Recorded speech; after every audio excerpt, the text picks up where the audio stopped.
अरे यार भाइयों, ये सैयारा का क्या सीन चल रहा है यार। आपने सब जगह सुना होगा बड़ा कि ये लोग बहुत इमोशनल हो जा रहे हैं। कई लोग थिएटर में बेहोश हो जा रहे हैं, कई लोग चीख रहे हैं, रो रहे हैं, चिल्ला रहे हैं। कई बार आप लोगों को बड़ा अजीब लग रहा होगा कि ये क्या क्या मूवी ऐसी है या क्या ये लोग पागल हैं जो इस तरह का रिस्पॉन्स कर रहे हैं। मैं आपको जानकारी देना चाहूंगा कि ये जो एक तरह का कुछ लोगों के साथ इस तरह से इमोशंस में जो डूब जाते हैं, ये एक तरह का इमोशनल डिसरेगुलेशन होता है, या हम उसको बोल सकते हैं मेंटल ट्रिगर रिस्पॉन्स। ये एक तरह का मेंटल ट्रिगर रिस्पॉन्स है जिनका अपने इमोशंस पर कोई कंट्रोल नहीं होता। ये ऐसा नहीं है कि आज कई लोग बोल रहे हैं कि ये जनरेशन बड़ी अजीब हो गई है, ये जनरेशन बड़ी खराब हो गई है, कि इनको समझ में नहीं आ रहा है, माँ बाप बोले इतनी मेहनत कर रहे हैं, थिएटर में जाके इस तरह की पागलपन कर रहे हैं। ऐसा नहीं है। 1981 में एक मूवी आई थी एक दूजे के लिए, इससे भी बड़ा मेंटल रिस्पॉन्स ट्रिगर रिस्पॉन्स आया था। मतलब मैं आपको बता दूं, इससे बड़ी हालत खराब हुई थी उस टाइम में। कई कपल्स तो सुसाइड कर लिए होते थे।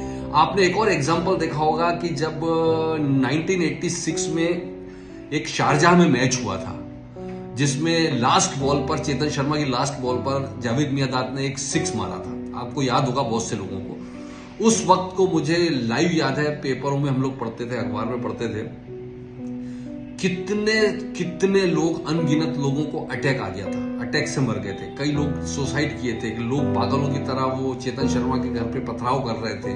चेतन शर्मा का कई सालों तक घर से बाहर निकलना मुश्किल हो गया था।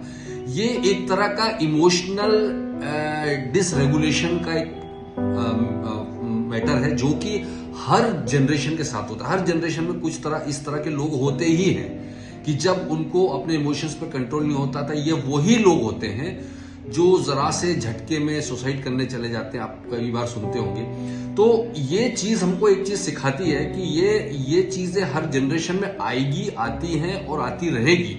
ये कोई नया चीज नहीं है। लेकिन इन चीजों से हमको एक चीज सीखना चाहिए कि आपको सेल्फ कंट्रोल होना बहुत जरूरी है जिंदगी में।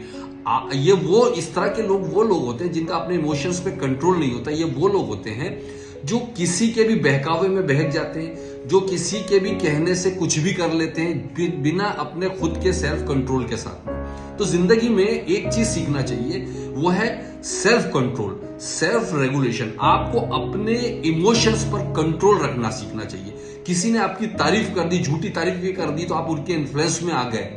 किसी ने आपकी बुराई कर दी तो आप डिप्रेशन में आ गए। ये सारी चीजें जब होने लग जाती है तो समझ लीजिए कि आपको भी इस तरह का प्रॉब्लम है, जिसको हम इमोशनल डिसरेगुलेशन की प्रॉब्लम कहते हैं। तो आपको सेल्फ कंट्रोल जिंदगी में अगर होगा तो कोई दुनिया का आदमी आपको इन्फ्लुएंस नहीं कर सकता। कोई ऐसी छोटी मोटी, इसको हम एक आम आदमी अगर देखेगा जिसको इस तरह का प्रॉब्लम नहीं है, तो वो उसको एक सिंपल मूवी की तरह लेगा, एंजॉय करेगा और आएगा। बट कुछ लोग इस तरह की हरकतें करना शुरू कर देते हैं। तो टेंशन नहीं लीजिए दोस्त, ये हर दौर की एक कहानी है। हर दौर में इस तरह के लोग पाए जाते हैं और एक जस्ट नेचुरल, ये भी लहर आई और निकल जाएगी, पता नहीं चलेगा। But control yourself.